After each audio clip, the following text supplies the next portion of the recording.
mean, that's great. Yeah. So, I know it's a nice swimming day. I'll pump it on in the morning. And it'll be good by early afternoon.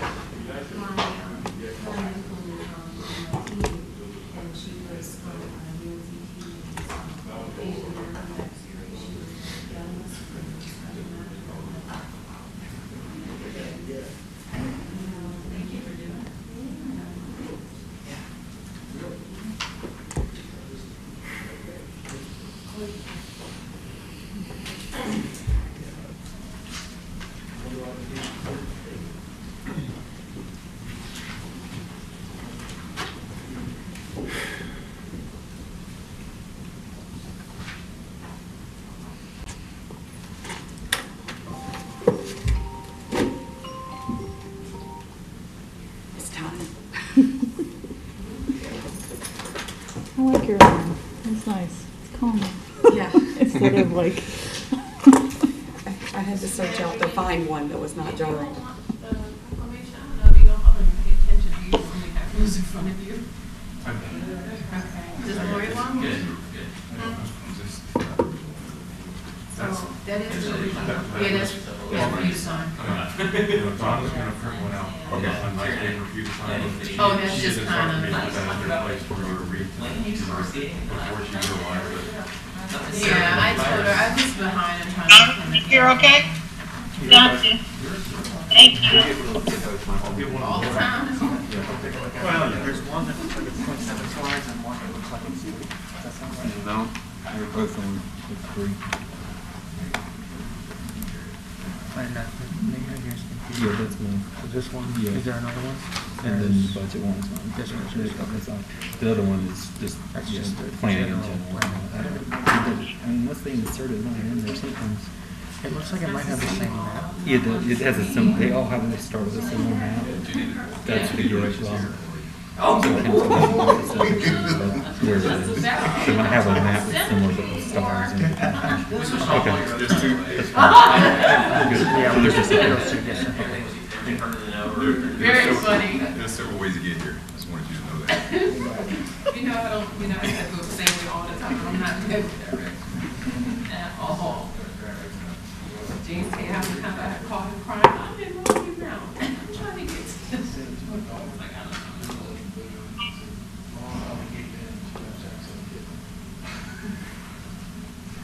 Yeah, so I'm named the Rocky Mountain, before this all happened. Rocky Mountain Mills, there's like breweries and restaurants. Oh, yeah. That's one of my main, that's one of my counties. Yeah, we did. I got a chance to do it. Oh.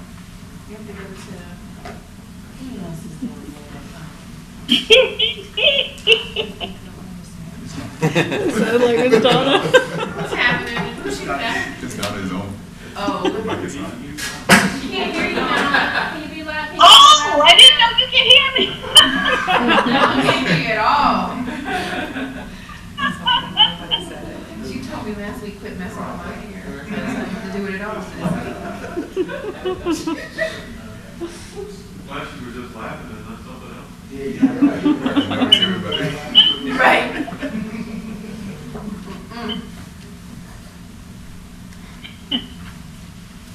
All right, I got 6 o'clock.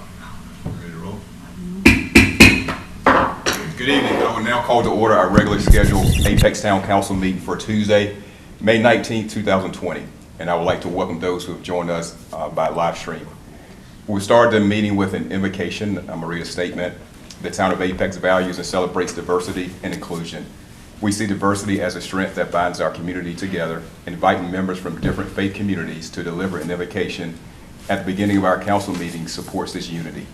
Recognizing that not everyone practices the same traditions, we welcome you to have a private moment of silence during this time. And what I would like to do is lead us in a quick moment of prayer, and then after the prayer, we'll take a moment of silence for anyone.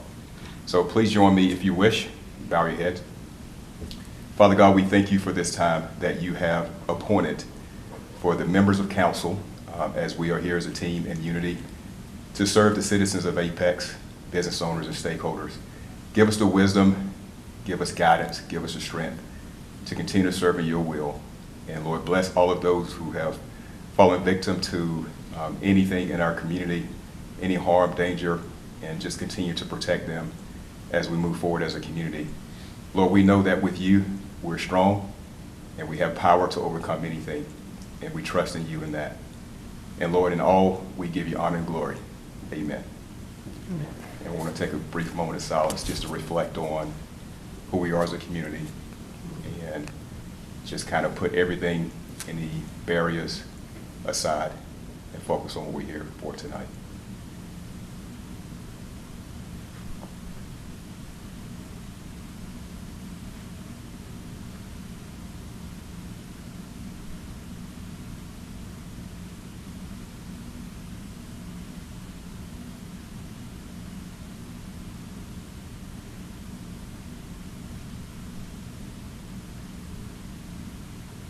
Thank you.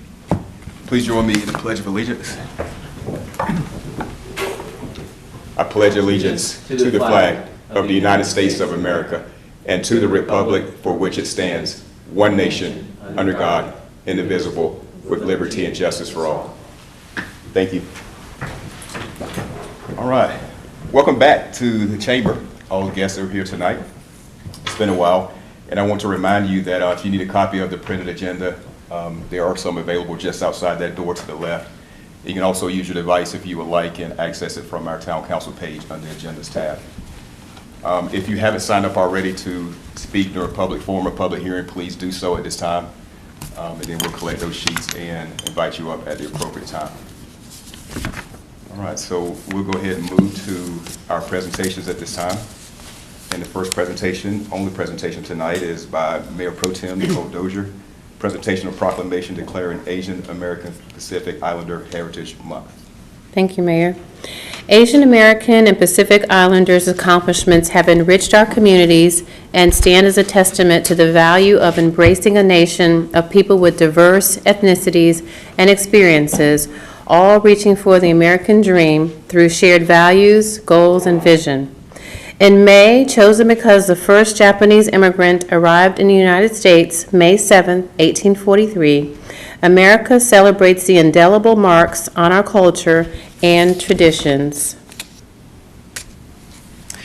So, whereas in 1977, U.S. Representatives Frank Horton from New York and Norman Mineta from California introduced a resolution to proclaim the first 10 days of May as Asian Pacific Heritage Week that Jimmy Carter signed into law in 1978, and whereas in 1999, President George H.W. Bush signed a bill passed by the United States Congress to extend the week-long celebration to a month, and in 1992, the official designation of May as Asian Pacific American Heritage Month became law, and whereas North Carolina has been home to members of the Asian American Pacific Islander community since the mid-19th century, when the first Chinese immigrants began to settle in our state, and whereas the Raleigh and Charlotte areas are home to the largest communities of Asian American Pacific Islanders in North Carolina, and whereas while Asian American Pacific Islander communities are diverse, throughout history the communities have had diverse experiences relative to opportunity, inequity, and adversity. And whereas during national celebrations, the story of inventor Anne Wang, Ph.D., is often shared as helping shape the technology revolution, holding 40 patents and founding Wang Laboratories, later selling his core memory patent to IBM, and whereas there were also less talked about stories like that of attorney Patsy Takamoto Mink, the first woman of color elected to U.S. Congress in 1964, championing gender equity by being one of the principal authors and co-sponsors of Title IX legislation, later named Patsy T. Mink Gender Equity in Education Act, and being well known for encouraging gender equity and prohibiting discrimination and sexual harassment in educational settings, and whereas industrial draftsman Vincent Chin was killed on the eve of his wedding, his death being a turning point for civil rights engagement of Asian American Pacific Islanders, and whereas the efforts, resilience, and contributions of Asian American Pacific Islanders can be seen in every aspect of society, including education, military, politics, healthcare, economics, and science, playing a pivotal role in America's history, and whereas the Federal Asian Pacific American Council, the federal government, and the state of North Carolina has proclaimed May as Asian American Pacific Islander Heritage Month, and whereas the town of Apex proclaims Asian American Pacific Islander Heritage Month to recognize the contributions of Asian Pacific Islander Americans. Now therefore, I, Jacques K. Gilbert, Mayor of the town of Apex, do hereby proclaim May 2020 as Asian American Pacific Islander Heritage Month in the town of Apex, and encourage all Apex residents to learn more about those of Asian American, Native Hawaiian, and Pacific Islander heritage, moving us closer to a beloved community. And in witness thereof, I have hereunto set my hand and caused the seal of the town of Apex, North Carolina, to be affixed this 19th day of May 2020. And I will sign this proclamation. And I thank you, Mayor Pro Tem, for putting this all together. Thank you, All right. everyone. All right, so now we'll move to our consent agenda. All consent agenda items are considered routine to be enacted by one motion with the adoption of the consent agenda and without discussion. If a council member requests discussion of an item, the item may be removed from the consent agenda and considered separately. So are there any changes in additions to the consent agenda? Are we good? All right, do I have a motion to, I'll make a motion to approve the consent agenda. all right, motion to approve? Second. All right, discussion? All right, all in favor indicate by saying aye. Aye. Any opposed? No? All right, that passes unanimously. All right, we'll now move to setting the meeting agenda, and I understand there may be one change with the meeting agenda. Mr. Yes, sir. Manager, you want to make that? So pleases the council, we'd like to swap public hearings 4 and 5. So here, number 5 is number 4. And that's just to allow, that way Mr. Purvis is up for the last 3 items of business and saves some cleaning effort in between hearings. That makes sense. All right. All right, we have that one change. Moving 5 to 4. 4 place. So does anybody want to make a motion to accept those changes? I'll make a motion that we accept those changes. Second. All right, motion second, discussion. All right, all in favor indicate by saying aye. Aye. All opposed, no. All right, that passed unanimously. We have a set agenda. All right, we now move to our public forum. And friendly reminder, there's a 3-minute time limit for each speaker. There's a series of lights, green, yellow, red. At the red, please start wrapping up your presentation and your comments, and so we can get to the next person. So we have 2 people here tonight, and we have 1 signed up. So I'll go ahead and open up public forum and invite Ms. Bridget Taylor to come and speak.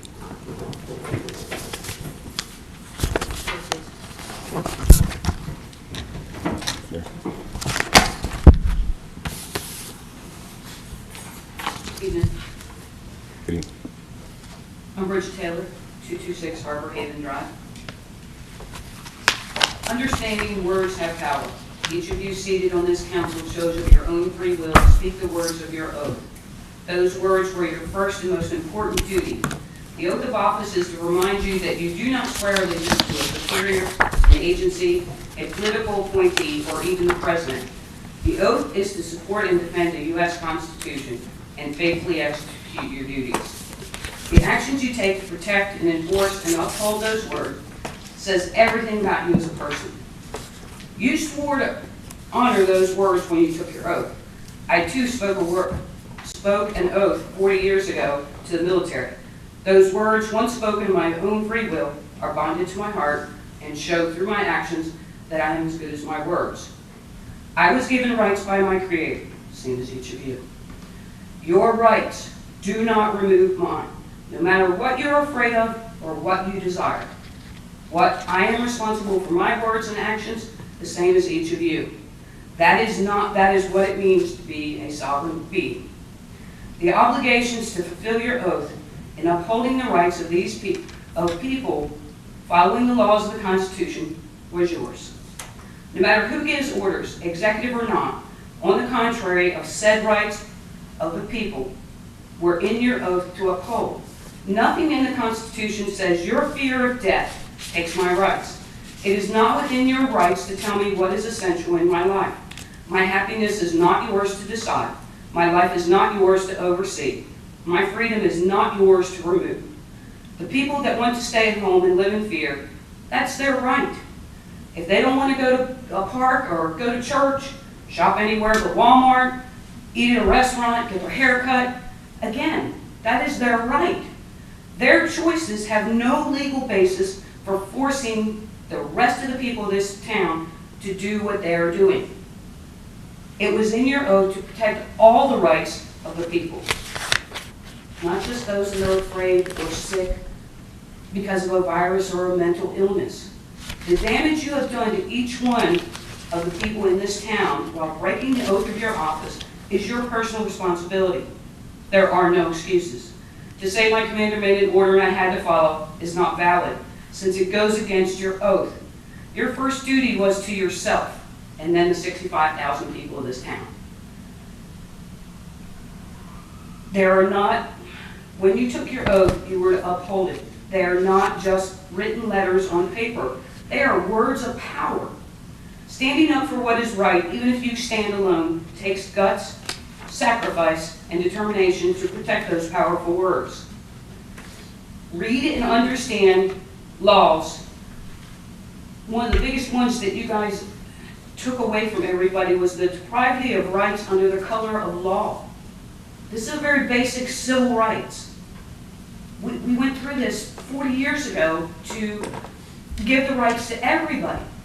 Now you're taking the rights away from healthy people because you're afraid. Well, you have the right to be afraid.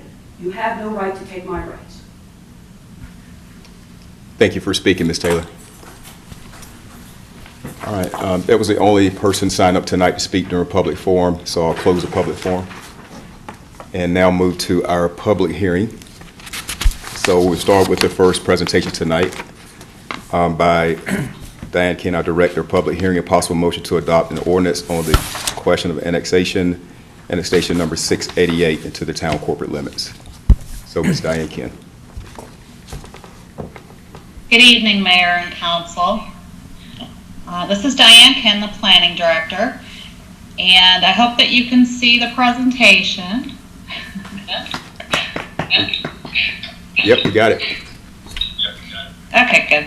So this is a request for an annexation at 1800 North Salem Street.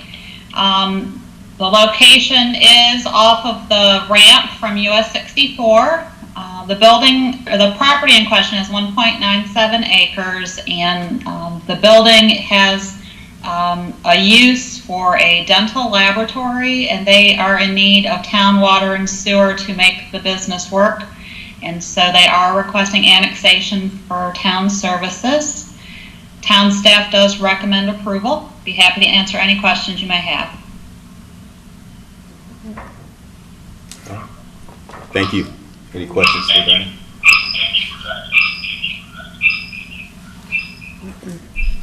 Motion to approve? Second. All right, we got to open. Oh, public hearing, sorry. Okay, I was like, we're waiting, oh, let's go. All right, thanks, Diane. All right, what we'll do now is open up public hearing for this item. And do we have any comments that were sent in by? No recorded comments, Mr. Mayor. Okay, and we have none signed up as well. So with that being said, I will close public hearing and refer the matter back to council for more discussion leading up to a possible motion. I guess I'm not sure to reserve it now, but I'll motion to approve. I'll second. We have a motion and second discussion. All right, all in favor indicate by saying aye. Aye. And opposed, no. All right, that passed unanimously. All right, we'll move on to public hearing number 2. Shannon Cox, Long Range Planning Manager. Public hearing and possible motion regarding an amendment to the bicycle, pedestrian, and equestrian plan, map of the comprehensive transportation plan, the bike network map of the comprehensive bicycle plan, and the parks, recreation, greenways, and open space master plan map. Did I get it all out right? Okay. It's really nice to see you all. You too. You too. You too. All right, so let me, I'm actually going to pull up the map. It'll be a little bit easier to see what I'm talking about from this version. So there are no substantive changes with the proposed amendment tonight. What we're requesting is to consolidate the 3 maps that we currently maintain that show bicycle, pedestrian, and equestrian facilities into one living map. So we would have a bicycle and pedestrian system plan map. So the reason that we have these 3 separate maps is because they're generated from individual planning processes. So we have Bike Apex, Advanced Apex, the Bike Ped, Greenway, Master Plan process. And so we have those planning processes, they develop maps, but we want just one single map to represent all of that information to be transparent to the public. So I just wanted to walk you through, it's been a little while, get used to that. A few of the features on the map. So you can see, or you can maybe barely see, there's these QR codes here. Let me zoom in a little bit.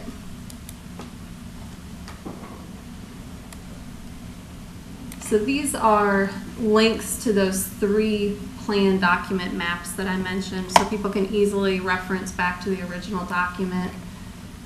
We have greatly improved the symbology of this map. One of the things that we heard is that it was a little difficult to distinguish between what was shown as a sidewalk, what was shown as a side path. So we have changed the colors here, made it very clear what's proposed and what's existing.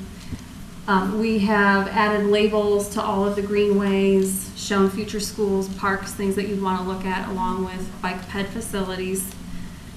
We've also included future thoroughfares and collectors, which help provide a little bit of context when people are trying to understand the overall network and what's not on the ground. And we've added parcel lines to give people a little more context as far as location. So the Planning Board considered the amendment at their May 11th, 2020 meeting and unanimously recommended approval. The Parks and Rec Advisory Commission has not yet met, but this will be shared with them for information at their next meeting. Planning and community development staff and Parks and Recreation staff also recommend approval of the proposed amendment. Okay. I'd be happy to answer any questions. Any questions for Ms. Cox? I just had an editorial comment. There's a lot going on in that map, and I still found it a little hard to read. I think combining them is the way to go, but I think the colors could be wordsmithed a little bit, or not wordsmithed, but whatever. Some different variations could be tried just to separate the things even further from each other. And I thought the shading of the labels of the greenways made it harder to read, personally. Not the font of the text, but the kind of what was around it. So I don't know if it's even possible, because there's so much on that map, it might just be impossible to have as much variety. But I thought the design was made it a little bit hard to read, personally. I don't know. It's inappropriate to talk about what. But I don't know if there is any changes in the color, that wouldn't need to be come back. This is about combining things, right? Or is it actually about the map?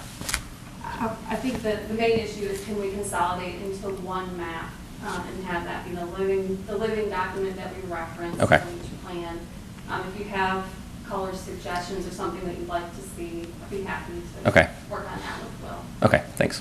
So I guess my question would be to follow up for you. Are you thinking that by combining it, it makes it too busy to be able to see the differences? Is that what your issue might be? Well, obviously, combining it means you have to have more colors and more dotted versus regular. So I don't know if it's even possible to make it. I think combining it still adds a lot of value, though. Yeah. So I think it's worth doing that. I agree. So I don't know. I'm a design person. I try to make figures when I write stuff as clear as possible. And it's often. It takes me hours and hours to do this. And you guys may have spent hours and hours working on this. I hate Do you have suggestions? Yeah, yeah. I mean, maybe you could work with this. Yeah, I'll talk to you offline about that. Any other questions?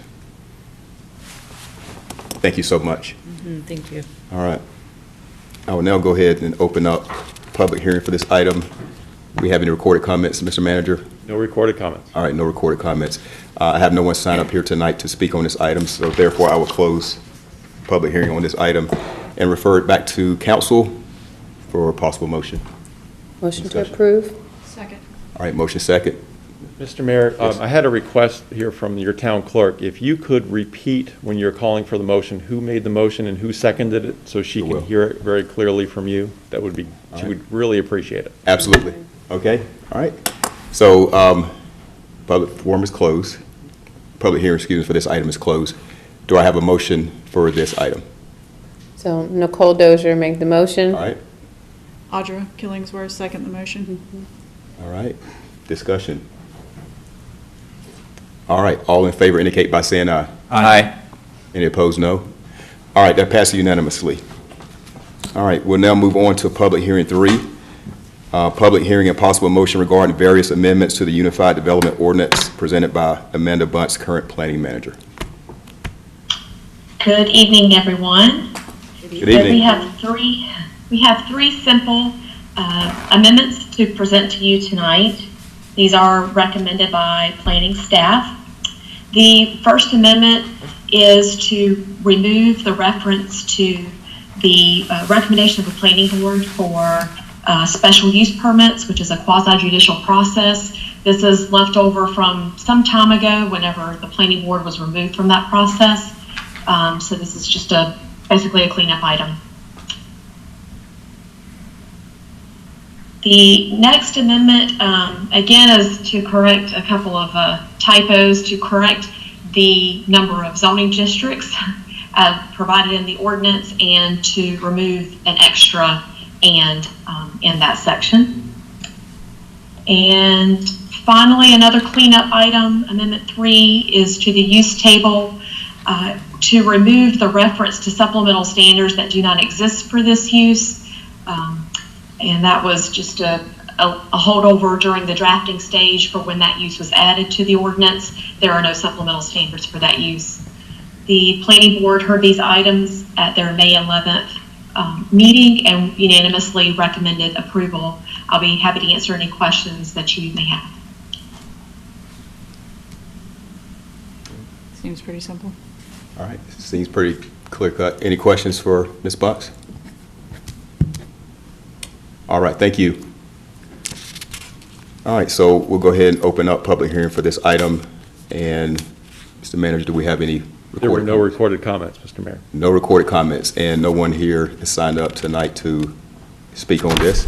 So I'll close public hearing on this item and refer it back to council for discussion leading to a possible motion. I'll make a motion to approve Audra Killingsworth. I right. second it, Cheryl Stallings. All right, motion second. Discussion.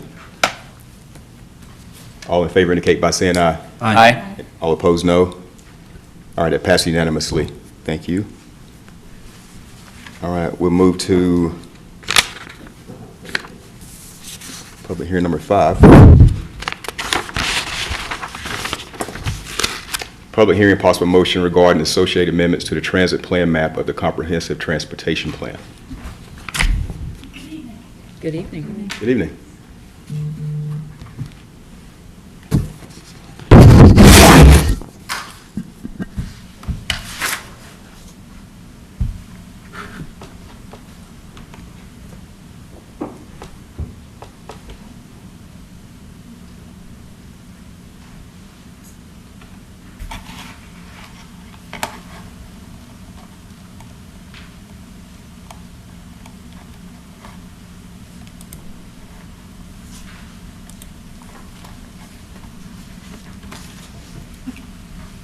I'll be presenting proposed transit plan amendments to Go Triangle Routes 305, Go Triangle Route 311, Holly Springs Express, which we're proposing to change to the Apex Erie Express, as well as Go Apex Route 1.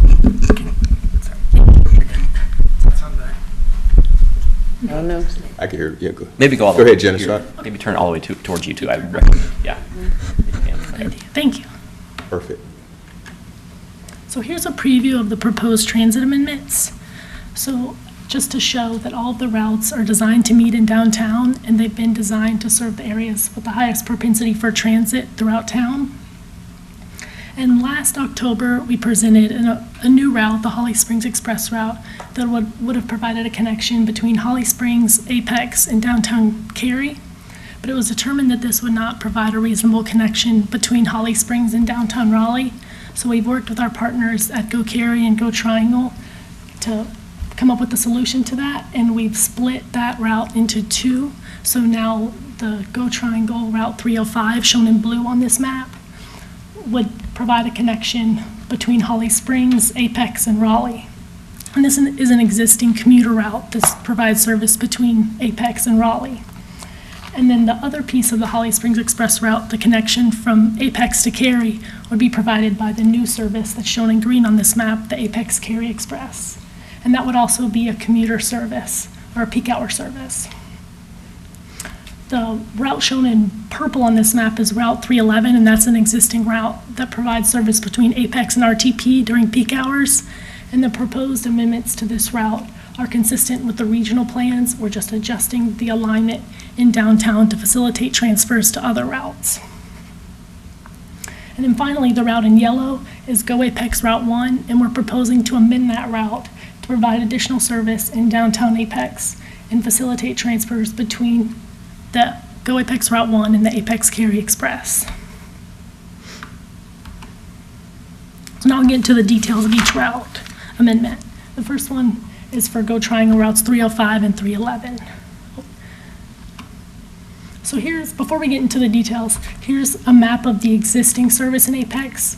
So there are two existing routes, the 305 and the 311, that I kind of mentioned on the previous page, but this shows the exact alignments. So the 305, the Apex to Raleigh, is shown in blue on the map, and it provides connections from the Lake Pine Plaza Park and Ride on Shepherd's Vineyard into downtown Raleigh during peak hours. And then the route shown in yellow on the map is the Route 311, and that provides a connection from Apex to RTP, and that's a peak hour service as well. So I just want to point this out because the existing service doesn't exactly match what's shown on the adopted plan. So I want to distinguish that, because what you see on the following slides isn't exactly this. So we want to correct the map to show what's existing and what's proposed. Okay, next slide. So here we're looking at the proposed Go Triangle Route 311 from Holly Springs to Raleigh. And the key point for this route is that service would be extended through downtown Apex and into Holly Springs. And then in Apex, service would be realigned away from Old Raleigh Road and onto Laura Duncan Road, as there's a higher propensity for transit use along Laura Duncan Road. This map shows different colors, and that depicts the route alignment depending on the time of day. So during peak hours, this route would operate between Holly Springs and Raleigh, and there are plans in the future for it to operate all day between Apex and Raleigh, all day and on the weekends.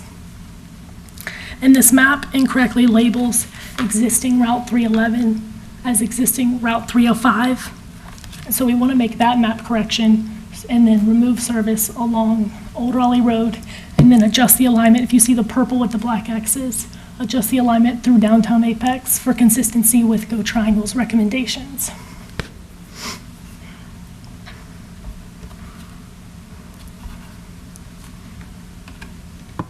So next slide, this one's proposed Go Triangle Route 311 Apex to RTP. So the key point for this amendment is that Route 311 would no longer provide service to the Lake Pine Plaza Park and Ride, but Route 305 would continue to provide that service, and both routes 311 and 305 would meet at the Compare Foods on South Hughes Street. And this route alignment is slightly modified through downtown in order to facilitate transfers at the Compare Foods as well as on South Salem Street to allow for transfers to Go Apex Route 1. And there are no service changes as far as the time of day for this one. It'll continue to be a peak hour service. And then we received more information from Go Triangle on this route after planning board because they had some questions. And we learned that the reason for these changes is to remove service from the Lake Pine Plaza Park and Ride is that there's low ridership onto the 311 at the Lake Pine Plaza Park and Ride. There's much higher ridership onto the 305 at that location. And also, these changes are consistent with the Wake Transit Plan in the Wake Bus Plan, and there were opportunities for engagement throughout those processes as well. So moving on to the transit plan amendments for the Go Cary Apex Cary Express, or former Holly Springs Express. So this map shows the proposed Apex Cary Express in green, so it would provide that peak hour service between downtown Apex and downtown Cary.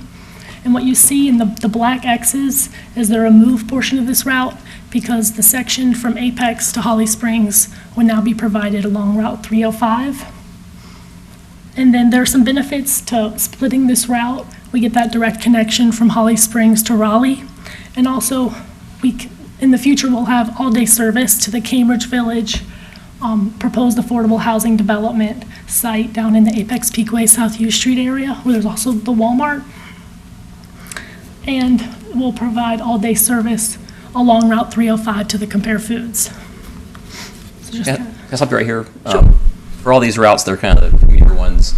Do you know what were besides Compare Foods, will there be any bus stops in the downtown area for any, besides Town Hall for these routes? For the regional routes? Yeah. That will be all day? Yeah. Oh, yeah, the 305 will run all day through Apex, and it will stop. There are a number of stops that they're planning for, but they're planning to stop at Town Hall, I know, at Compare Foods, or Town Hall, meaning the one on Mason Street, and also the Vineyard Station. But there are a number of stops that they're planning. Okay. Between Apex and Will this Raleigh. one and 311 stop on Salem anywhere? The 311, yes. The 311 will stop on Salem and Moore, where there can be transfers to the Go Apex Route 1.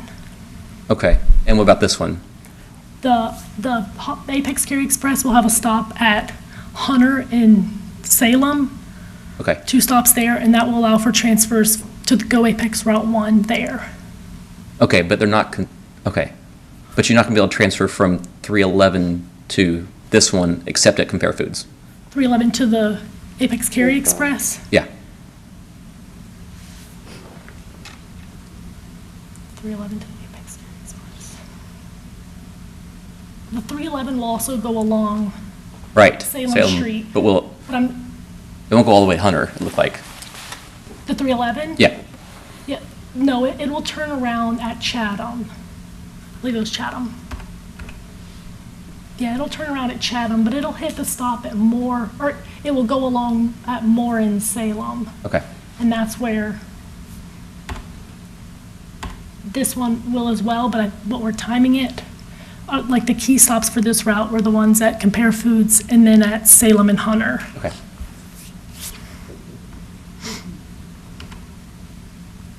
Okay, so the next amendment is for Go Apex Route 1.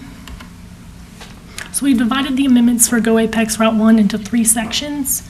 The first is in the upper left-hand corner of the map, and that's to reroute through the Beaver Creek Crossings development, and this is in response to constraints that were discovered with designing a bus stop at the roundabout at the intersection of Creekside Landing and Beaver Creek Commons Drive.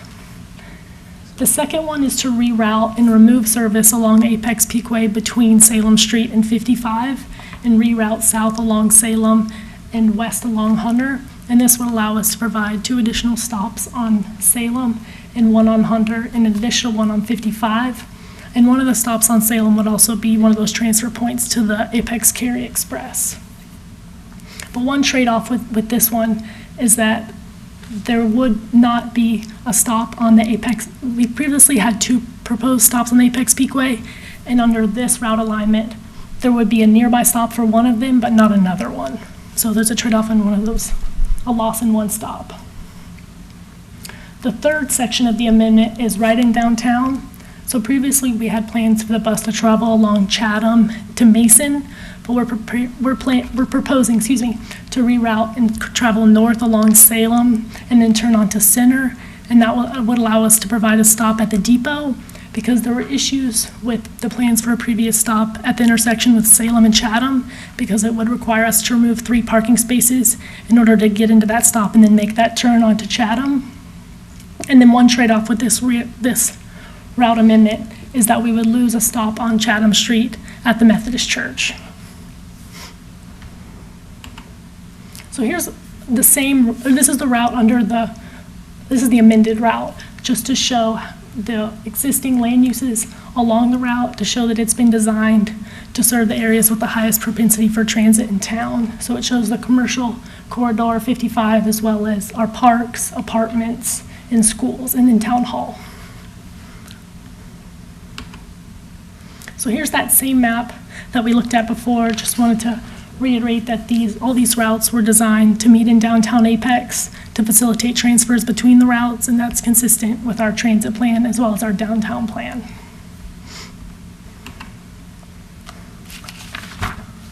So here's the requested motion. I'll go ahead and read it. To revise Route 305, Route 311, the future Apex Cary Express, which is the former future Holly Springs Express, and the future local Route 1, Go Apex Route 1, on the transit plan map. So staff recommend approval of this requested motion, and the Transit Committee also unanimously recommends approval. And when we presented it to Planning Board last Monday, they recommended approval of everything except the Route 311. So they recommended approval of Route 305, the Apex Cary Express, and the future local Route 1. And they expressed concerns about how Go Triangle hasn't been able to adequately collect public input on the service changes to Route 305. So we're suggesting that if Town Council has the same concern, that you request that Go Triangle delay the start of those service changes to January of 2021 rather than August of 2020. And that would also align with the anticipated changes to Route 305, because Route 305, the Apex to Raleigh, is anticipated to become an all-day service in January of 2021. So we're recommending that we approve the requested motion at this time, but if you have the same concerns as Planning Board, then we would suggest making a recommendation to Go Triangle to delay that start of service, or the change to that service. And just to clarify, that was Route 311. Did I say 5? 305. Oh, yeah. That's okay. 311, sorry. So can I ask a question related to that? This is Nicole Dozier. So was the hesitation that there wasn't any authentic digital way that they could capture from the public, hearing from the public? There wasn't a good way to do that? Yeah, and right now the bus isn't running, so they can't do their typical onboard surveys. Mm-hmm. But we got input from Go Triangle and learned that, I have it written down, that the last time they did an onboard survey, they found that an estimated of 3 people walked to the stop on Shepherd's Vineyard at the Lake Pine Plaza Park and Ride, and they're an estimated of 8 daily trips from that stop on the 311. And they did receive 2 negative comments on that proposed route change. So this extending the period rather than August and January would give them more time to collect more input and share information about the service changes with their riders. Yeah, I agree. I appreciate that. Do we know what the negative concerns were? There were concerns about losing the convenience to the accessing the 311, because there'll still be a connection. You could take the 305 from the Lake Pine Plaza Park and Ride to the Compare Foods Park and Ride to get on the 311, but it adds another transfer point. Yeah. I used to take that. I used to get on that bus to go up to RTP, but I would come from Raleigh to Apex and park there, so that would mess that up. But there's probably the only person in the whole triangle doing that one.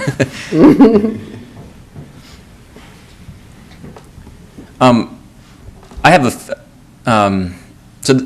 as you may know, and Drew may know, my brain started firing after seeing all the maps together in one place, which I hadn't seen before.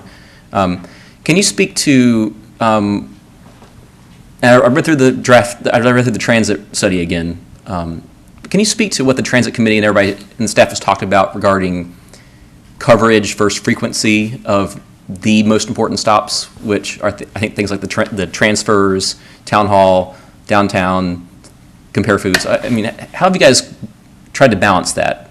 And for example, in the transit study, there was a high, medium, and low category, but there wasn't information about, besides the survey that said, this is like 10 times higher than the other highs. And I mean, high, medium, low doesn't give the range, I don't think, of necessarily the who's going to use it. So how are you guys kind of balancing that, would you say?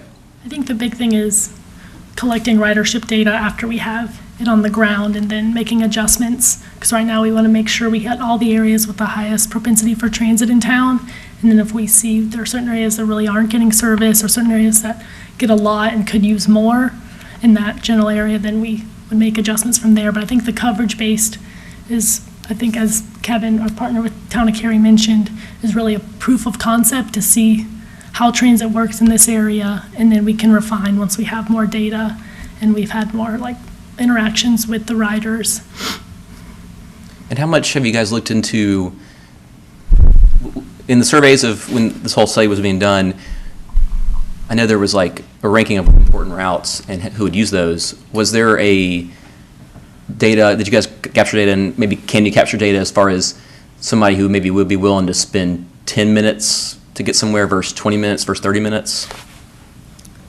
As far as, are you saying as far as where we, because we have like ridership based on the bus stops, is that what you're referring to? Well, we looked at the context of that area and what lane uses are around and to determine the ridership, and then based on that information, then we looked at what amenities should be installed at each bus stop. But you're referring to like how long that person would be willing to wait for a bus or to ride on the bus? Both. I guess I was thinking about actually riding on the bus, but I guess both would matter. I think we could. I think it would be hard to determine that without having riders and have them experience it first. But we could talk to the Town of Cary and see how they've approached that in the past. Okay. And do you have one more question, then we'll be done. Do you have a feel for how long the waits will be at the transfer stops from the Apex one to the various commuter routes? Well, everything's going to be designed around transfers at the Compare Foods. Yeah. So we want to make sure there are seamless transfers there and then build the routes off of that. Okay. Since everything comes together in that area, right in downtown. So minimizing wait at that place. Mm-hmm.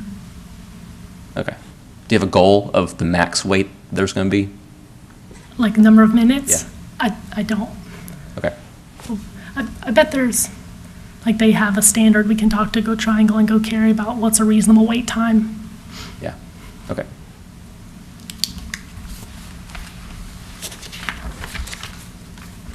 All right. Any more questions for Jenna?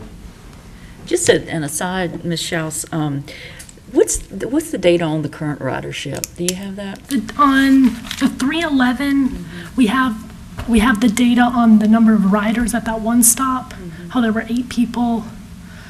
But I can get more information on, you mean on the existing, the 305 and the 311? I know we receive ridership data, but I don't have it with me. I can send that to you, yeah. I can tell you the Wake County, or the Go Transit Master Plan has those as pretty low level service right now. Not level service, low ridership. And I was like, But, Oh, yeah. Our Jenny Green with Go Triangle is joining us. She on the phone, so she may be able to help with that question. I don't know if she can hear me. Hey, Jenny, are you here? Yes, I am here. This is Jenny Green, Transit Service Planner with Go Triangle. Good evening. Good evening. Good evening. I pulled the ridership from last fall, from October through December, and number of people getting on and off the route. 311 is about 250 per day, and on the 305 is currently around 400 per day. So those are people getting on and off. So person getting on is count of 1, person getting off count of 1. So basically, if somebody takes a trip in the morning and then takes a trip in the afternoon, that's 4 trips per day. So take that number and divide by 4 for an assumption about how many people are using the routes.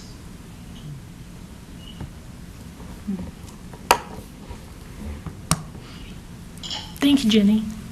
So as a follow-up, this is Cheryl again. Is that considered low, medium ridership? These are low ridership routes. We have, so let's just take so it's around 60, 65 people per day on the Route 311. compare that to the Durham to Raleigh Express, where we get 400 to 500 people per day. So these are lower ridership routes. For that reason, the Wake Transit Plan identified that the 311 be a coverage style route, and that would run once an hour. As we were looking at this route in preparation for these fall service changes, we found that we were able to continue to provide the 30-minute service that we are currently providing, and so that is what is being proposed at this time.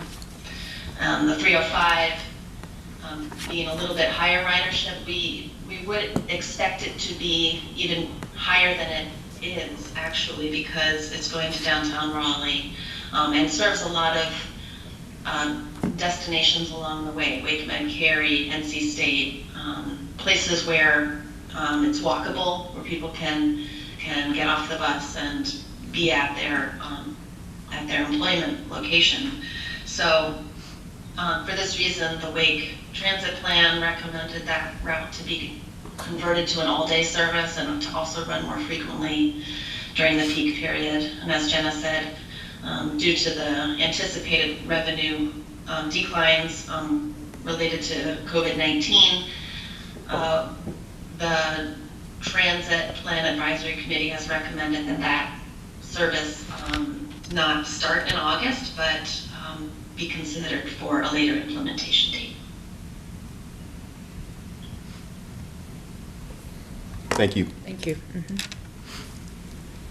Any other questions?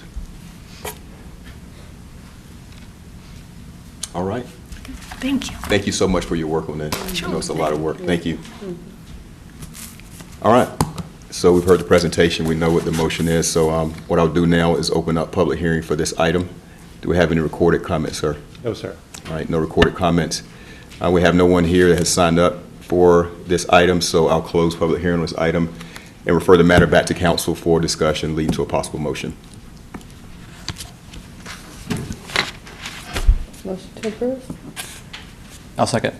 All right, motion approved by Mayor Pro Tem Dozier yeah. and Sorry. second by Gant. Councilman Brett Gant. All right, discussion? Just have a comment. Go ahead, Mr. Mahaffey.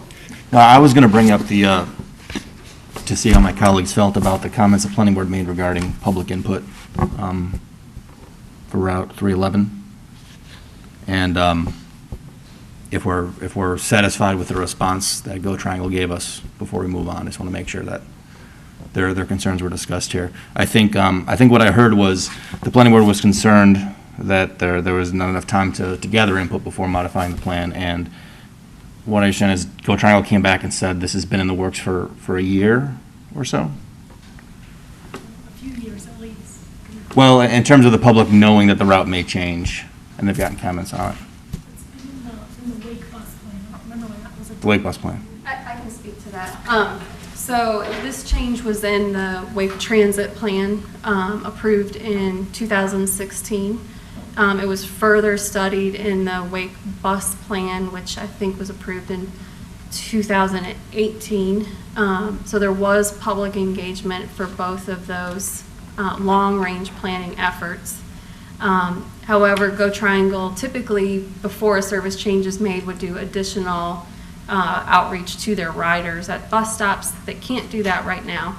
So they've done virtual outreach through a video. They've sent alerts to their riders who sign up for emails and try to, use social media in that way.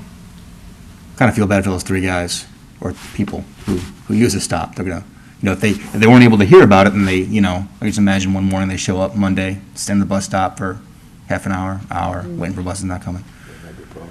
So it's unfortunate. I do also want to say that it sounds to me like our transit map isn't really the authoritative source for these routes. So it seems strange that we would deny a route that's defined by Go Triangle or the Wake County Bus Plan. So I don't know what the answer is to reach those couple people. I'm glad to hear, which I didn't hear in the planning board meeting, that there's been significant opportunity for them to see it. But I did want to bring that up, that was an issue that was raised by the planning board that we should consider at least before we approve the motion. I think just to respond to that, I've been thinking a lot about routes and presented three or four that are way too late in the process, but it's all about trade-offs, and, you know, not going up to Lake Pine means Compare gets to go fast, they say at least 5 minutes, and it'll take, you know, 40 minutes to get up to RTP from Compare now. So it's like it's a trade-off. You may gain 3 people who are willing to do that. So I'm personally a believer in kind of more back and forth routes than these kind of oblong coverage shapes for these commuter ones, because people can plan on these things better. And the other strange, not strange, but the position we're in is like these routes are kind of 305 and 311 have been altered in an interdependent way, and it doesn't really make sense to approve one and not the other for our transit plan. Then it's kind of inconsistent, right? May I interject? Sure. So just the staff recommendation, just to clarify, related to this topic, was to request your approval of the amendment, which gets at what you're indicating, that this is Go Triangle's route.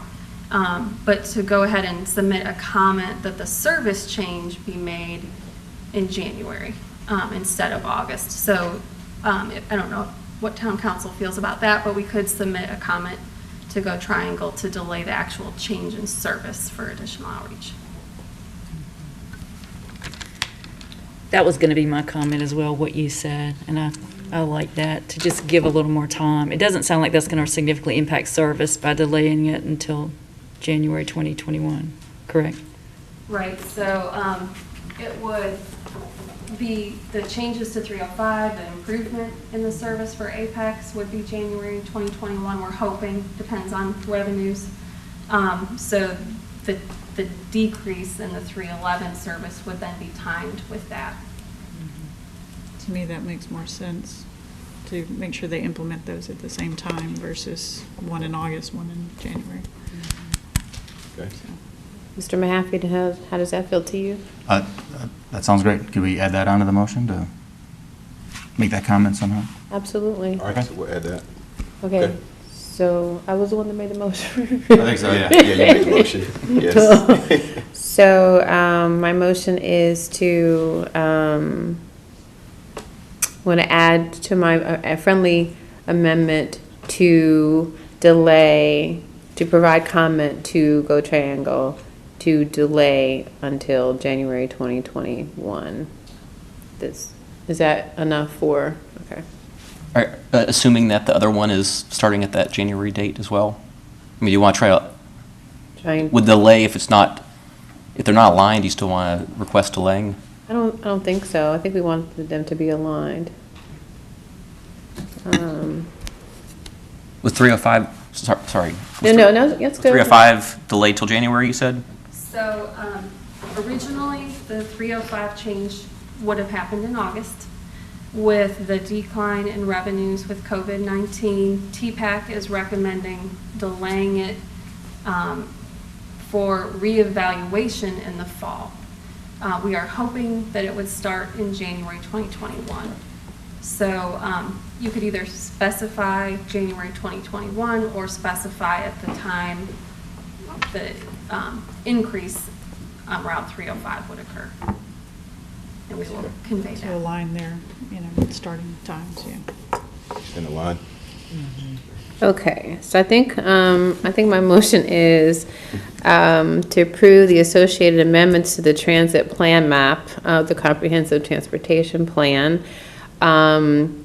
consistent with the time that there will be an increase in the Route 305 or January 2021. That's my motion. We got it. I second that. Okay. Brett Gant. All right, Mayor Pro Tem made a motion, Councilman Brett Gant with the second. All right, we had discussion. I'll take the vote now. All in favor indicate by saying aye. Aye. All opposed, no. All right, that passed unanimously. Thank you so much. All right.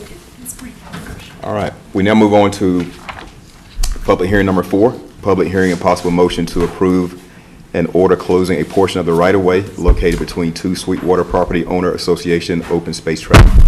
Assistant Manager, Town Manager Sean Purvis.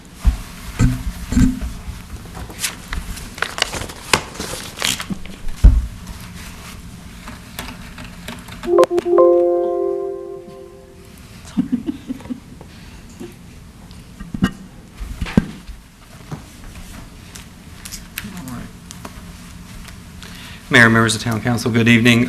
This public hearing is for the closing or possible motion of a closing for right-of-way, portion of right-of-way on House Avenue. This is out, let me show you where, sorry, get the map. So we're off of Olive Chapel. This is at where Linden and the Linden neighborhood and Sweetwater neighborhood come together. And the reason for this closure is to realign House Avenue. As you can see in the map, you see where the road is there to the south in the center, and where the alignment was, and that doesn't quite line up. So the plan is to close this portion of the right-of-way, and it would basically shift it over to realign the road so that the folks in the Linden neighborhood can complete the road. The surrounding area is all HOA from Sweetwater, but within that there's easements, there'll be rededications of for Greenway, for other utilities and that sort of thing. For your decision tonight, it's just about the right-of-way, a small right-of-way portion there to close it so that they can move forward with getting the correct right-of-way and completing the road. Thank you, sir. Any questions? Mr. Hurst, did this occur because, I guess, the Linden folks, something in the geography or their plans needed it to happen? Yeah, I don't know the complete, I don't know exactly all, the topography is pretty varied out in this area. There's a lot of up and down, and I think just as construction happened, there were changes and shifts in one neighborhood, and you come to the connection where there's another neighborhood, and so they didn't quite line up. And so now we're just trying to make sure there's the right-of-way lines up so that road can be completed. And Linden is doing the work to complete the road. All right. Any other questions? This common? Does this happen a lot? As far as the right-of-way closure or the misalignment? Around I mean, that's not a tunnel. I can't speak to how common it is. It's the first one I've had to deal with since I've been here. Of course, most of the time the engineering staff will handle it. It wouldn't surprise me. I mean, we make revisions to transportation maps all the time. I mean, whether it's, I don't know how close it gets to where we are now that we're trying to actually complete the road, or the developers are trying to complete the road. I do know there are, we do revise maps because we can foresee future misalignments that happen. So that does come up from time to time. This one just is a little more progressed than probably it normally is, but.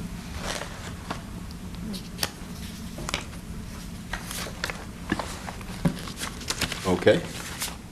Any other questions? All right, thank you. All right. That being said, I'll go ahead and open up comments for this public hearing. Do we have any recorded comments, sir? No, sir. All right, no recorded comments. No one signed up tonight to speak. Therefore, I close the public hearing on this item and refer it back to council for discussion leading to a possible motion. I'll make a motion to approve. This is Audra Killingsworth. All right, motion to approve, Councilwoman Audra Killingsworth. I second it. This is Cheryl. All right, second, Councilwoman Cheryl Stallings. All right, discussion. All right, I'll take a vote. All in favor indicate by saying aye. Aye. Any opposed, no. All right, that passed unanimously. Thank you. All right, we now move on to public hearing 6, public hearing to receive citizen input on fiscal year 2021 annual budget, including proposed economic development expenditures. Yes. Yes, sir. So, Mayor, members of Town Council, briefly, I'm going to do a quick overview, and then I'm stepping aside. It's about the comments and what the public wants to add to this. So with the budget, just as a recap on our process, just knowing that this is almost the culmination of the work that started last September and October from your original, we had an original transportation planning meeting then. We went into capital project planning with staff. We had a pre-budget public hearing, if you will, in December to receive public comment. You did visioning and mission and goals in January, followed by a CIP workshop and an initiative workshop in February. Lots of work went in March to compile the first draft. We had a workshop last month. From all those different meetings and your workshop in April, this is the draft that's been presented to you. Actually, a couple weeks ago, we presented it. It was delivered to you. We called for the public hearing. You did. And this has been available online and at Town Hall for 2 weeks for citizen review. So with that, a couple quick notes of overview, and then you can open the public hearing. Overall budget, $150.5 million. This is basically flat with what we currently have. The three major funds: general fund, electric fund, water and sewer, and then all our smaller funds and special revenue funds. The projects at $39 million. Some of that is incorporated in the special funds, but this is also the other projects, the capital project ordinances that you would set up individually that come about. These are some of the projects you see in the CIP. I do want to mention this, that within that is the Peakway, the Peakway connector, but it is heavily dependent on grants, as we've discussed, and it's discussed in the budget message in the CIP. Several of the projects in there are heavily dependent on grants, but a lot of those larger projects are included in that. They will be included in the project funds in that $39 million. General fund, almost $72 million. This is up 3.6%. That increase is predominantly driven by the increase in debt service, and that is because we actually today took bids on the $28 million remaining of park bonds from 2017 and sold those, and so that debt service starts next year, and so that increase in debt service is actually the driver on why this is up. You remove that, and general fund budget is actually flat with the current year amended budget. You can see the different changes in there. I won't go over all those. The 11 additional personnel, some slight increases in garbage and recycling rates. Those would be the monthly increases, and then the tax rate, need to mention as the biggest point in the general fund. Currently we're at 41.5. The revenue neutral budget would have us at just about 35 cents. It's just under at 34.93 cents. This budget recommended budget plan is at 38 cents, based on 1.5 cents for the Parks Recreation bonds, 1 cent for affordable housing, and another ½ cent for different paving and stormwater projects. And then electric fund, 44 million. It is slightly down. There's no recommended increases in the rates. I'm trying to hold the line as much as possible in the electric fund. And same with the water and sewer, 22.8 million. This is down almost 5%. And again, trying to hold the line. There is a rate increase recommended, and only in sewer, and that was part of our study from 4 years ago, as we've tried to get sewer and water on the same level in terms of making sure that one side's not compensating the other. So, and with that, that is all I have to present, and I'll step aside. All right. Okay. Thank you. Any questions? All right, I'm hearing none. All right. Therefore, I'll go ahead and open up public hearing for this item for comments. Do we have any recorded comments, Mr. Manager? Yes, sir. We have two. Conrad will play those for you. Thank you.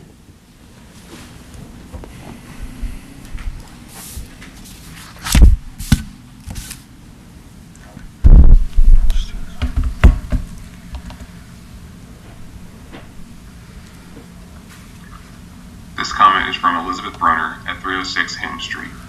Hello. I feel strongly that there should not be any increased fees passed down to town residents, given the pandemic, the recession, and the high unemployment rate. This is a time for compassion when every penny counts to many local families. For example, our sewer rate already seems extremely high and should not increase. Similarly, the municipal vehicle tax should not be increased. Instead, the town should look for ways to decrease all fees and taxes applied to individuals. The property tax rate should come down to the neutral rate of 34.93 cents. Many local homeowners saw an extreme increase in the county's appraised value of their home. I've owned my 1957 house for 17 years and plan to live here for the rest of my life. Since I do not want to sell, the housing market is irrelevant. But the increased property tax is an extraordinary burden, especially this year. I'm glad that sideways, pedestrian amenities, and a local bus route appear to be budget priorities.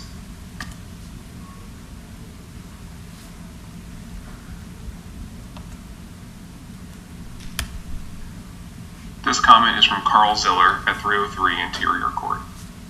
6 years ago, in 2015, Apex voters approved $15 million in bonds for road projects, including the completion of the Apex Peakway. So far, we have nothing but paper to show for it. The last mayor ran on that platform, and nothing came of it. Traveling in, around, and through Apex would be much easier and less congested with the Peakway completed. We are talking about a bridge on the west side and the Highway 55 to Shefflin Road, both of which have had plans out for years now. The Peakway should be a high priority for the town, which would benefit both the residents and businesses along it. Start making the developers shoulder the financial responsibility of parks and/or park space in this booming housing market. Can this project be expedited, and when will contracts be awarded and construction begin? That's all. Thank you, Conrad. Thank you. All right, so 2 recorded comments, and we have no one signed up here tonight to speak. So I'll go ahead and close public hearing on that item and refer it back to council for discussion, leading to a possible motion. So I can, Do we don't, Well, so we don't need a motion tonight, Mr. Mayor, so this is just This to is just receive a- public comment. Got it. Okay. The budget will lay over, and the vote on it will be at your next meeting. okay, got it, But we do need to get council's input on what time next Tuesday evening you would, or, I'm sorry, not Tuesday evening, what time next Tuesday you would like to have your budget workshop. Okay. I'm flexible. so, and I checked the legislative calendar, and right now, there's nothing on that calendar for the 26th. That would only be my only issue. Okay. So you, So I'm open as far as I know. okay, early afternoon? I mean, does anybody have any Say preference? anytime in the afternoon is okay for me. Okay, 2 o'clock? My preference would be in the morning, but it's the morning. really not a big deal. I can do it anytime according to the legislature, so. Can you do morning or you, I have to help my kids with school in the morning. okay, so- Okay. all right. So you good, 2 o'clock? Yeah. Is that cool? Yeah. Okay. Everybody in agreement with 2? That work for you? Mr. Gant? I mean, my preference would be after work hours, if possible, but if we're having preferences here. What's the earliest after work hour? Or right before? Well, 4 or later would be my preference. Look at my work calendar, but I can probably make it work. You be here by 4:30? I can be here by 4. You take the route 311? Just kidding. We hear 4 o'clock, is that? 4:30, is that, is 4 o'clock? I'm good 4 and after. I could prefer 4 or after, 4 p.m. or after. Okay, 4 or after, okay. I'm good with 4. It works for me as well. All right, so we Okay. got 4 o'clock, 4 p.m. All right. Okay? We'll Thank make sure that's set up, and if there's any, we'll prepare information, so if there's any information you would like to see at that workshop, please let Mr. Havens know, and we'll make sure we leave. Is that going to be a public one, or is it just I mean, it's a us? public, It's it's a workshop. just normal workshop, so it is Normal public, workshop, it's a okay. public meeting, but Okay. it'll be in a workshop setting, and we'll do it upstairs. Okay. Make sure we have. So do you want to know now what we would need if we know now, or you want to give it to? That's fine, that's up, yep, that'd be great if you want to, if there's things you want to do. Otherwise, if you go home and think about it, just feel free to email. Yeah, so what I would want to have is, what is the COVID-19 response from the county as of that time? So what are they going to do related to the assessments that they had planned on doing? What does their budget look like, or what are some of the things that they're going to do? I think in the paper it was revenue neutral. I think I read that today in the paper. Yeah, but they are thinking of making, so for example, they're thinking of not having certain positions, but maybe having more social workers to deal with Oh, yeah. homelessness, so, or home insecurity. So if that's the case, then is there more money that comes to the municipalities to deal with our home insecure issues or food? So that's just, since they deal with human services, what are they doing? And how would that impact what we're trying to do with some of the revenue that we were trying to, or cash assistance, or whatever it is. So, and I think the other thing is, so what has passed at the state level is $300 million and that's for all the municipalities in North Carolina, and the money goes directly to the counties. So what is Wake County's plan on deciding how the towns and cities, city and towns will receive appropriations from that $300 million, which will be $150 million first, and then $150 million later?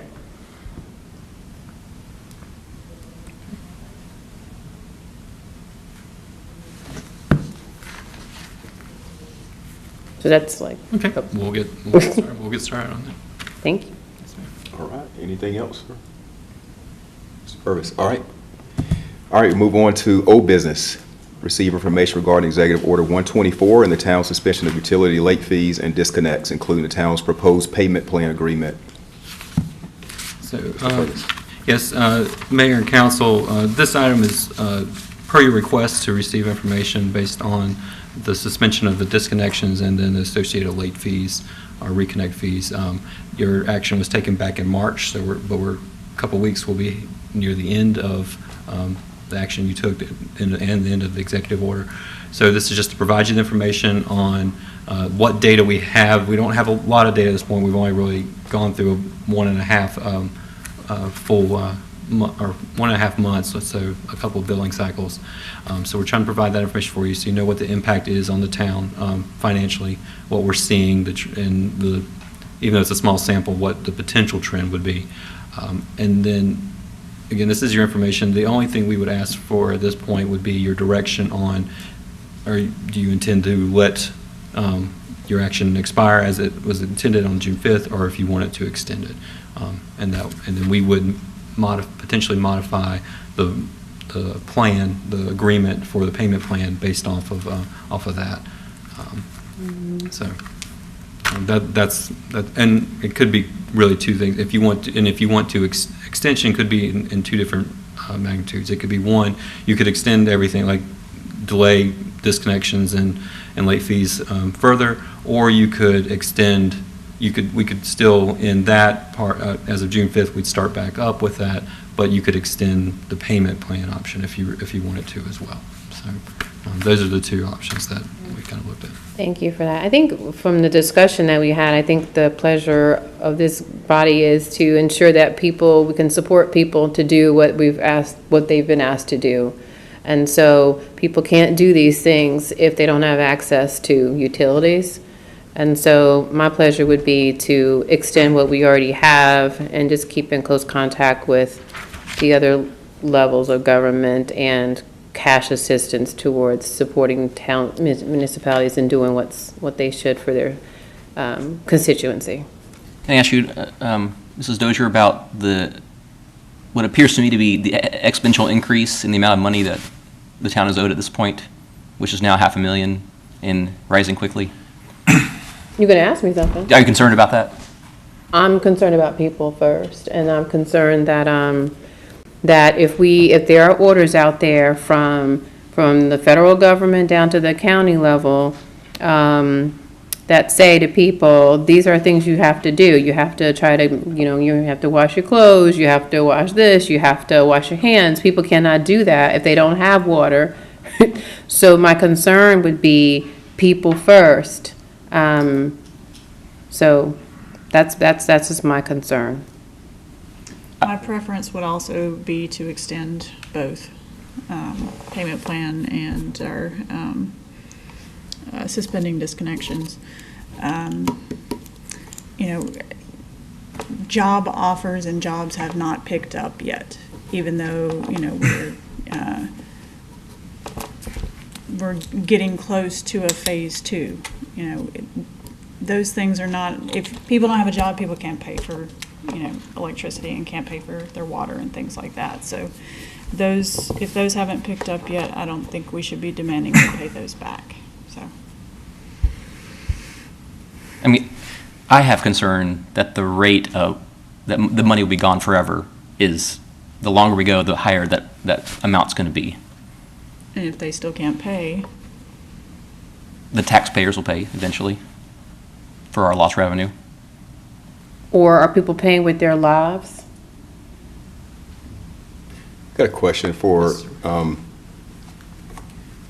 so when they receive their bills, they're not getting anything about a cutoff notice at all, so they can potentially just, not saying they're doing it, but people can just write this out. Yeah, there's no additional reminder, if you will. I will say, so Mr. Gibbs, to your point, so we don't have any way to, we do know that we have people that they don't make their payment until they get under normal circumstances, until they might get that cutoff reminder, and we're not sending that reminder out either. So there's some people that actually might have normally paid, but they're not getting anything until they get their next bill, which at that point now it's doubled or doubled up. But no, there's nothing, because when council suspended the ordinances, that's part of it, is sending out that notice. So we don't send that notice either, because we're not going to cut off, so we're not sending that. it does cost us, actually. I mean, it's money for us to do something for that, too, that, it's not going to have any effect, so we don't want to waste that as well. Well, I think that's really relevant, though, because the values we're seeing here, someone could just be ignoring their bill and they don't know. Like, I know Apex historically has been pretty on the spot about sending out those notices. Right. You'd get one like the next month, final disconnection notice coming, and that a lot of times, me personally, just being lazy. Oh, man, I got to pay right now, and I got to pay 2 months to have time. So I think a good amount of this missing revenue here is recoverable by the town if a person, they're still employed, they're willing to pay, they want to pay, they're not paying attention until they get that big red final disconnection notice. So I wonder if there's a middle ground here where we can still allow people who are truly in need and are unable to pay to not disconnect their water, but also still encourage people who are able to pay to get on the payment plan program or just send in the check or something. We start sending out a different kind of letter, maybe something else we can do to more aggressively. I don't want to say aggressively, but still go after the missing revenue and let people know about the payment plan option and all that stuff. Mr. Heffy, we actually have our billing collections team, our supervisor, Ms. Jones, has actually already drafted a letter, not in terms of disconnects, but it was actually drafted in response to where we might be after tonight, depending on council's decision. But it would be a letter to present the payment plan agreement is what it would be. But within that letter, it would be easy enough for us to remind our customers that the suspension does not remove the obligation to pay the bill at some point. And we can't legally waive those bills, those payments. So it will come due at some point. So within the letter, as nice as we can possibly be, I mean, we can remind people that, for those that can pay, you'd probably rather pay now where it's a little bit versus having to pay more down the road. Some people are not in a situation where they can. We understand that. That's what we're trying to help with. That's also the purpose of the payment plan, the arrangement to extend those payments, but make them a little more manageable over a course of 6 months. But for those that can, to your point, Mr. Happy, hopefully they, maybe it is just a reminder. Well, I don't want to pay X amount later on. I can pay, a smaller amount now. Maybe that'll help remind them. So we're prepared to send another letter, and as we figure out what the next step is once we receive direction from you, and we can certainly add that into the letter. But to reiterate, no letters have been sent since March. No, sir. Does the current bill have a total, not just the monthly total, but the total plus the unpaid amount? Yeah. Mm-hmm. Yes, it does. And so the total bill for some folks, if they're normally $100 a month, is going to be, if they haven't paid in 3 months, it will show $300. Yes. Mm-hmm. Okay. And that was the reason for my question. I just agree with you. I think that red letter is a sense of urgency. So if we can make that other letter in red, that might help out. We can, something noticeable. We can figure out that because what we don't want to do, and we'll work on the language. What we don't want to do is our goal is not to offend or discourage those that can't pay, for sure. But if it's a friendly reminder to those that can, just hey, we'll still accept the payments. We don't want you to be in a bad situation later on. So.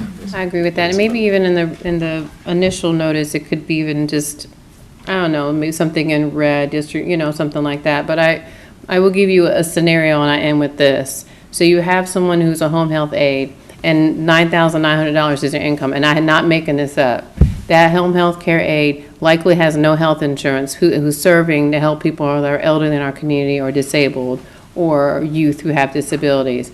And in that income, that person has no insurance. They have no way to they're not eligible for Medicaid if they don't have adult, young, minor children, and they're not eligible to go in the marketplace and have any subsidies. This person is uninsured and serving to keep people healthy who need help in their homes. And then they're trying to pay their bill, and then they're trying to cut up pills and quarters and all because.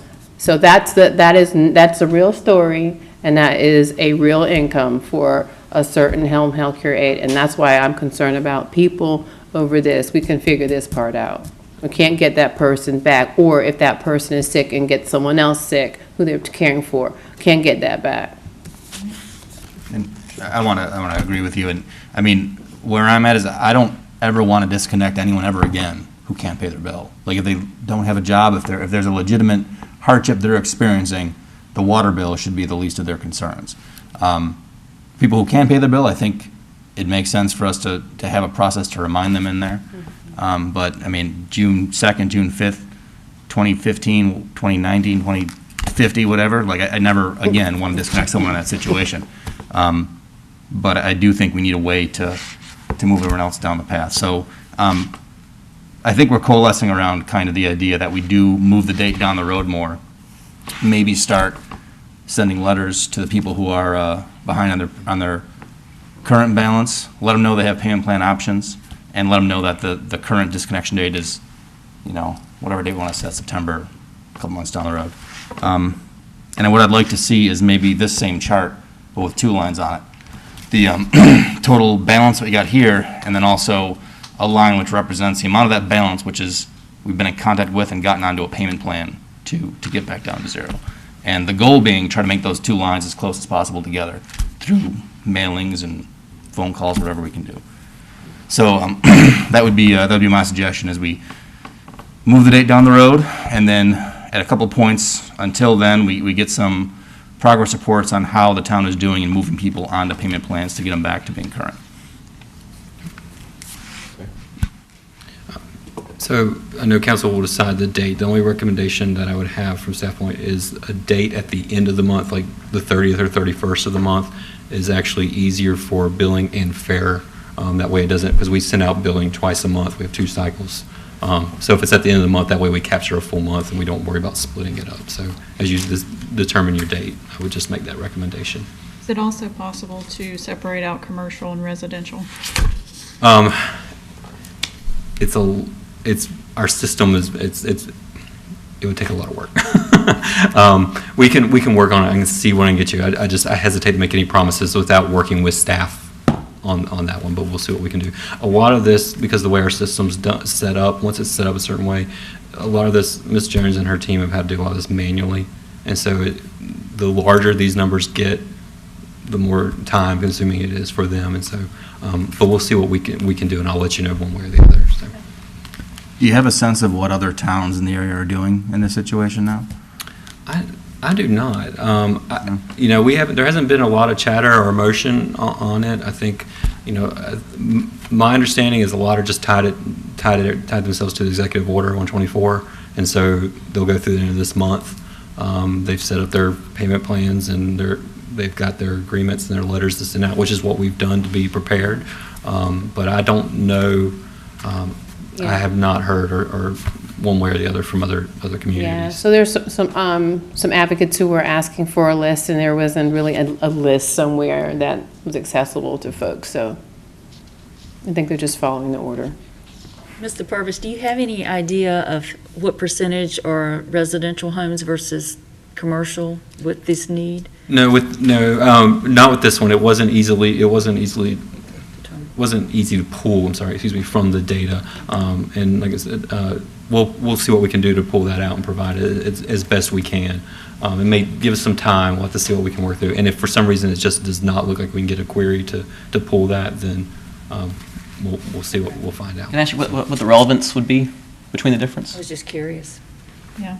Okay, I mean, I was just curious if there was a particular theme or breakdown, Okay, it might be shops that the person had to close. I mean, Right. if it's commercial, I mean, Right. No. I don't think non-payment necessarily means something nefarious.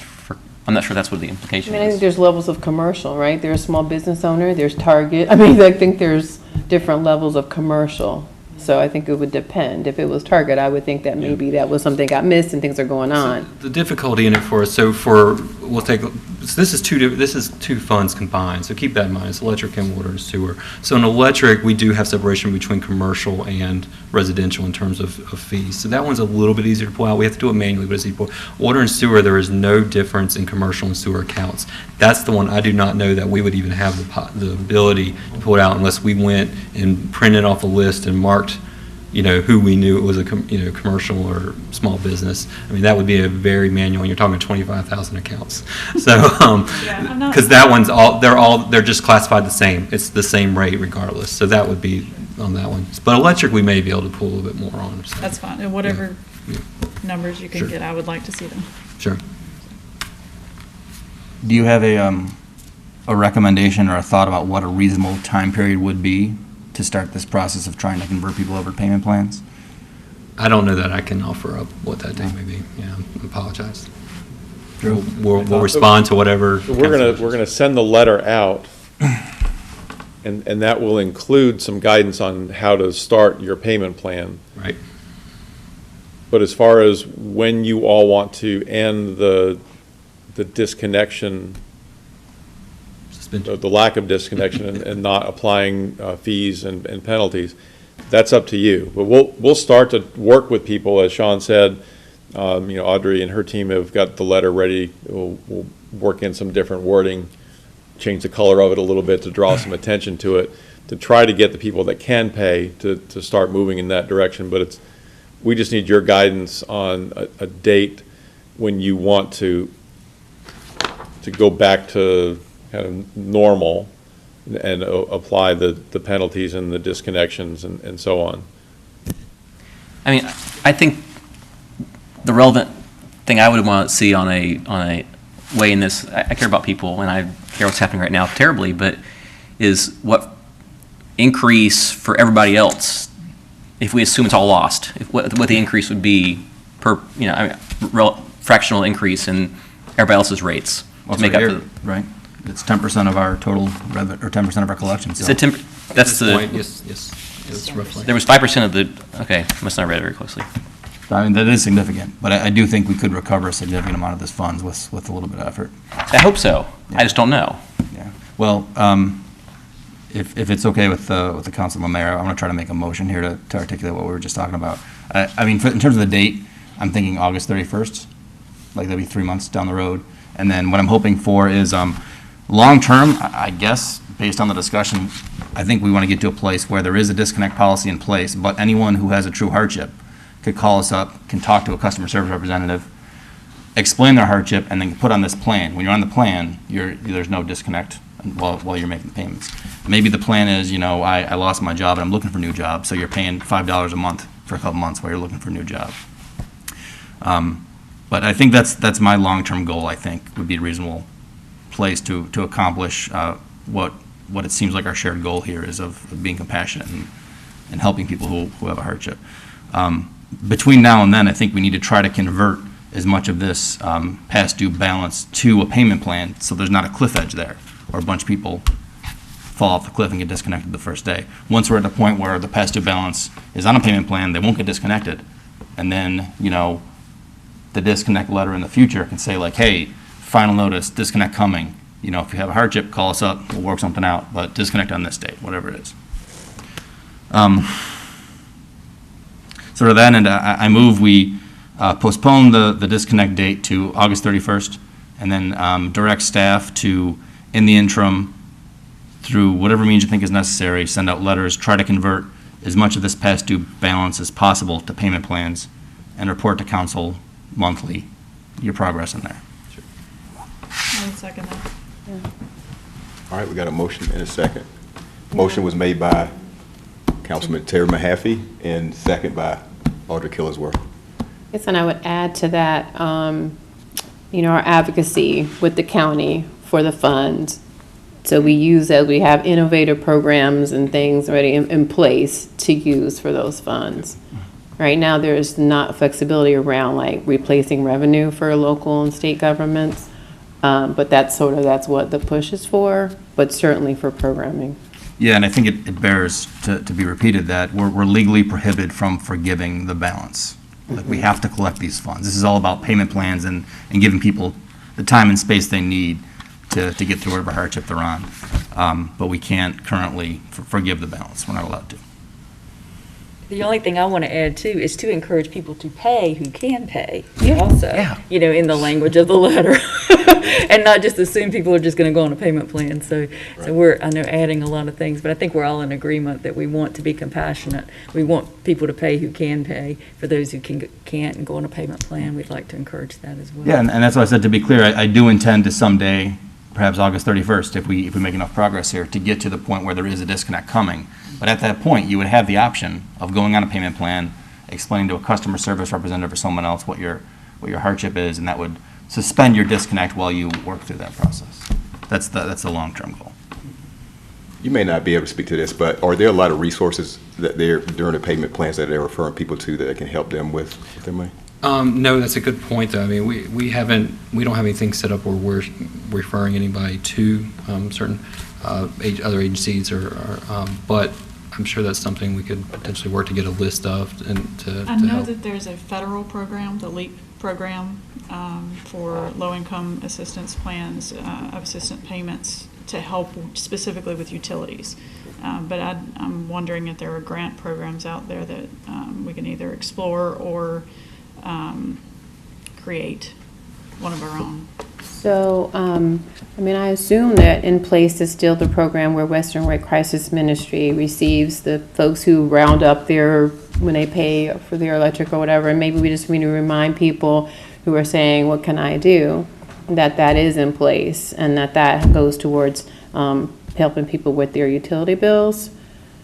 But there are also, like you mentioned, grants. I mean, there are grants around local grassroots organizations who are doing work, who have been doing work mostly, and are doing work around COVID-19. And I am fully aware of one of them and have sent that out to people in the community related to that. So, and there will be more. I think people should be looking into that, and I'm glad to share more information on those. And maybe it's worth mentioning there is a town fund that Neighbors Helping Neighbors, I think is what it's called. Yeah, and I think that's what Ms. Dozier was referring to. You're referring to the town fund? I thought you were referring to other stuff. Yeah. Yeah, the one through Is Western. all that? No, that's not through Western Wake. That's through the town. Okay. So, Oh, a town one? Yeah.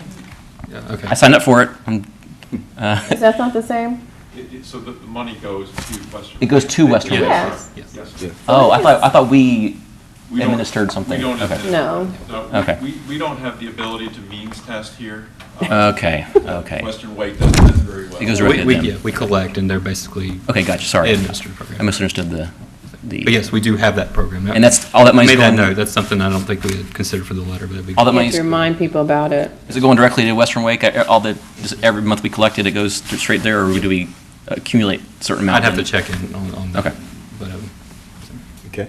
So we had the motion by Mr. Mahaffey and second by Ms. Killingsworth, August 31st. All right. Further discussion on it? With the monthly updates, right? Monthly update, yeah. With this kind of information? Yes. Okay. All right. Okay. I guess we need to take a vote. All right. All in favor indicate by saying aye. Aye. All opposed, no. All right. That passed unanimously. Thank you. All right. That was the last item on the agenda. No unfinished business, new business, closed session, work session. And with that, we are adjourned. Thank you. Thank you. I know. Keep on talking. Keep on talking. I mean, are we about $3 million or $5 million? Keep on talking. People can hear you. Just keep on talking. You need to try to, people can hear you, but the thing is still on. I want, that's up to you if that's how you want to be perceived. Still reading, that's right. People are filtered through.